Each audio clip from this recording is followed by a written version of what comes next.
गीत की शादी रॉकी से होती है। रॉकी और लकी दोनों भाई जिनका आपस में बड़ा प्यार होता है। अरे वाह भाभी, क्या खाना बना है। अब तो घर में ही होटल वाला स्वाद रोज मिला करेगा। अरे लकी, तुम अभी जानते नहीं हो मुझे। तुम बस डिश का नाम बोलो, मैं तुम्हें इसी किचन में बनाकर खिलाऊंगी। चढ़ा रहा है तुम्हें ये, और तुम भी ना। गीत रॉकी के छोटे भाई को दोस्त की तरह मानती। वो रॉकी के साथ उसकी भी जरूरतों का ध्यान रखती। लकी, ये रहे तुम्हारे कपड़े, धोकर प्रेस करवा दिया है, अलमारी में सजा लो। अरे रख दो ना भाभी अलमारी में भी। हाँ हाँ, सब भाभी करेगी तो तू क्या करेगा। रहने दीजिए ना माँ जी, शादी हो जाएगी तो खुद ही सुधर जाएगा। अरे रहने दो यार, तुम दोनों मेरे कपड़े यहीं पे रख दो। एक कपड़े अलमारी में रखने को क्या बोल दिया, शुरू हो गई। एक दिन, रॉकी सुनिए ना, कल जल्दी आ जाना, मुझे मायके जाना है, या सुबह छोड़ दीजिए और शाम को लेकर आ जाना। अरे नहीं नहीं, कल तो बिल्कुल पॉसिबल नहीं है, कल मीटिंग है। तुम लकी के साथ चली जाओ ना, और उसे कह देना कि शाम को लेकर भी आ जाएगा।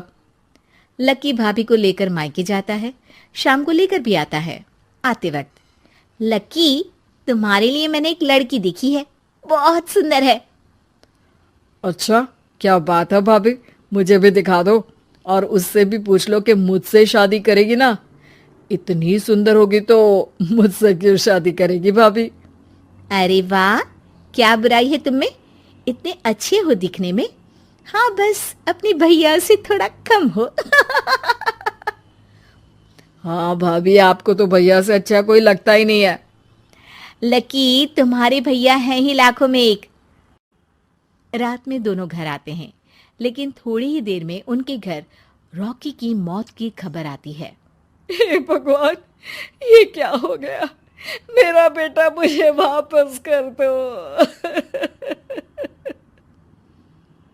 सब मिलकर माँ और गीत को संभालते हैं।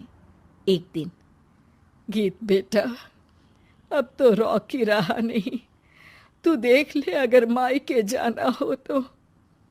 गीत कुछ नहीं बोलती और कमरे में चली जाती है।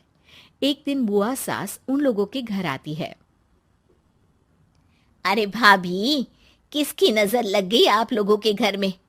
मुझे तो लगता है कि इस लड़की के ही पैर ठीक नहीं है, तभी तो आते ही हमारे घर का चिराग खा गई। बुआ सास की बात सुनकर गीत को रोना आ जाता है। वो अपने कमरे में जाकर जोर जोर से रोने लगती है। लकी को ये सब देखकर अच्छा नहीं लगता। बुआ क्या बोल रही हैं? किसी का जीना मरना ऊपर वाले के हाथ होता है, ना कि किसी के पैर पर। अरे देख लो भाभी, छोटा भी हाथ से निकल रहा है। ऐसा ना हो कि ये लड़की सबको आपके खिलाफ कर दे। तभी वहां गीत चाय लेकर आती है। लीजिए बुआ जी, चाय पी लीजिए। बुआ तो घर से चली जाती है, लेकिन सास के मन में गीत को लेकर नेगेटिव विचार भर जाते हैं। अब देख गीता, बहुत हुआ, यहाँ रहकर भी कुछ नहीं होगा। अच्छा होगा कि अपने मम्मी पापा को बोल के तुझे यहाँ से लेकर जाए। और गीत अपने मायके चली जाती है, जहां आस पड़ोस के लोग कहते हैं, अरे रे, बेचारी की शादी के 2 साल ही हुए थे, लेकिन पति नहीं रहा। सास ने भी घर से निकाल दिया। देखो भाई भाभी कब तक साथ रखते हैं। और शादी करा देनी चाहिए इसकी, तो उम्र ही क्या है इसकी। हाँ, लेकिन करेगा कौन। एक तो शादीशुदा, ऊपर से कलंक पति की मौत का। तभी वहां लकी आ जाता है और वो पड़ोसियों की बात सुन लेता है। लकी, तुम